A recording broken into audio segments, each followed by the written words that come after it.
the area. Well, exactly. They're trying to evacuate everyone to that community center as best they can. For those, obviously, as I was saying, there are some homes that are near that plant that are already on fire.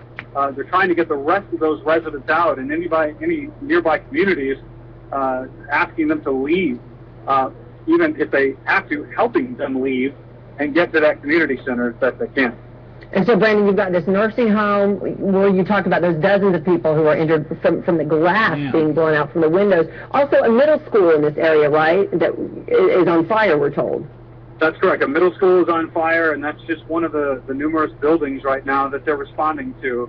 And again, you know, we're trying to get as much information as we can, but every time we call, you know, obviously, there was one call I made at a to fertilizer plant the sheriff's in Waco, department Texas. down there, and in the background I could just hear phones ringing, and the woman there, as nice as she was, said, "Look, I'd love to answer your questions, but I can't. I've got people calling 911."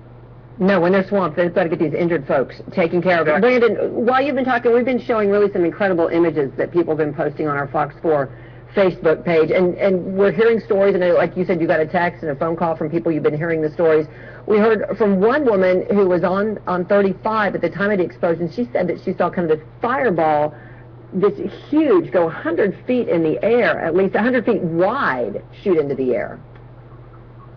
Yeah, that's amazing. I don't doubt it. You know, I kind of did a Google map measurement, and from the area of West up to Ellis County is a good 45, 50 miles.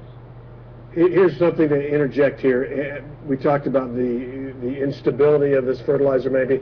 The Waco Tribune is reporting that several firefighters and others were injured in an apparent fertilizer plant explosion. So that leads me to believe the firefighters were there fighting a fire and were on scene and were injured. So that might have been the ignition. If firefighters were there and are now injured fighting it, that may answer some questions about exactly how this started. Somebody did get through to dispatch, Brandon, from the Waco paper, the Waco Tribune Herald, and all they got out of them was, "We have a lot of injured here," and they had to get off the phone just like you reported. And you mentioned that firefighter injured. I mean, it's possible too, and I don't know this for sure, but it's quite possible that they were injured with those secondary explosions.